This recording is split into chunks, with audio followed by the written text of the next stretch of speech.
जय श्री सीताराम जी, जय श्री संकट मोचन हनुमान जी। कैसे हैं आप सब? स्वागत है आप सभी का एक और नए वीडियो में।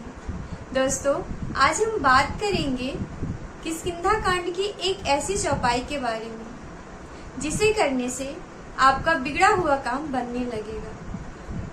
अगर आप कोई भी काम बहुत दिनों से कर रहे हैं और उसमें सफल नहीं हो रहे हैं, तो इस चौपाई का प्रतिदिन पाठ करने से आपका काम पूरा हो जाएगा, आपको काम में सफलता मिलने लगेगी।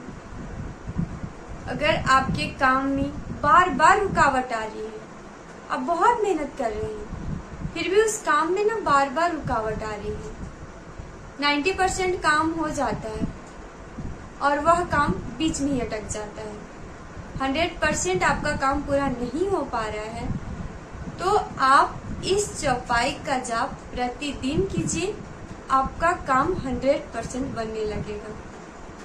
इस चौपाई के बारे में हम सभी जानते हैं। हमें लगता है कि जितने भी हनुमान भक्त हैं वे सभी इस चौपाई के बारे में जानते हैं, इस चौपाई को भी जानते हैं, लेकिन इस चौपाई का उपयोग अपने जीवन में सही तरीके से कैसे करना है, हम में से बहुत कम लोग जानते हैं। तो आज हम आप सभी को बताएंगे कि ये जो चौपाई है किष्किंधा कांड का, उसका उपयोग हम कैसे करें अपनी समस्या के समाधान के लिए। इस चौपाई का उपयोग हम कैसे कर सकते हैं, आज हम आप सभी को बताएंगे। यह जो चौपाई है ना, बहुत बहुत पावरफुल है।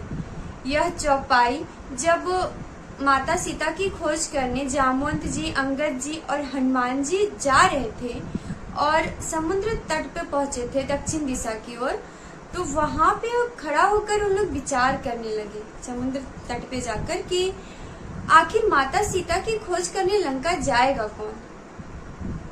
तो जामवंत जी बताते हैं कि मैं तो बूढ़ा हो गया हूँ, मैं तो नहीं जा पाऊंगा। वहीं पर अंगद जी बोलते हैं कि मैं तो लंका चला जाऊंगा, पर उधर से वापस आ पाऊं इसकी गारंटी नहीं है, मुझे अपनी शक्ति पर शंका है। तब जामवंत जी हनुमान जी को ये चौपाई सुनाते हैं और उन्हें बोलते हैं कि हे पवन पुत्र, आप तो बहुत बलशाली हैं, आपको सभी चीजों का ज्ञान है, आपका अवतार राम कार्य करने के लिए हुआ है। और जामवंत जी हनुमान जी को उनकी शक्तियां याद दिलाते हैं। उसी दौरान यह चौपाई कही गई थी। तो जब हम इस चौपाई का जाप करते हैं तो हनुमान जी को ना उनकी शक्तियां याद आ जाती है, क्योंकि हम सभी जानते हैं कि हमारे प्यारे प्रभु श्री संकट मोचन हनुमान जी राम नाम में लीन रहते हैं। वे बहुत बहुत बलशाली हैं, हम सभी जानते हैं, लेकिन वे कभी अपने ना बल को याद नहीं करते हैं, वे सिर्फ अपने इष्ट राम को याद करते हैं।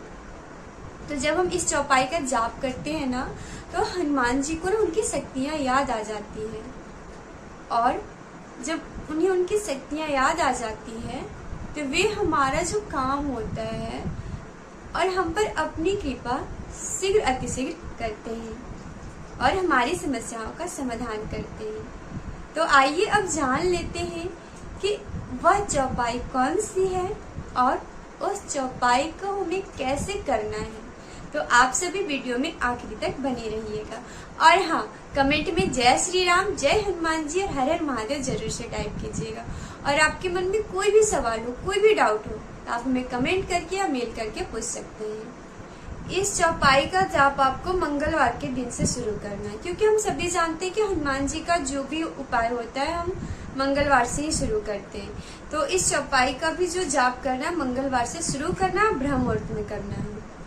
तो आप ना सुबह सबसे पहले मंगलवार के दिन उठ जाइएगा ब्रह्म मुहूर्त में 4 से 6 के बीच, उठकर नहा धोकर साफ सुथरे कपड़े पहन लीजिएगा।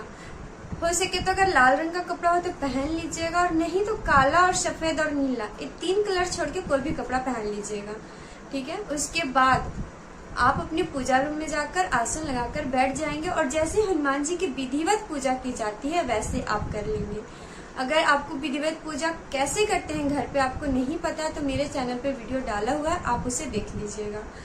तो आप विधिवत पूजा कर लेंगे, जो आपके पास भोग है उसे लगा लीजिएगा।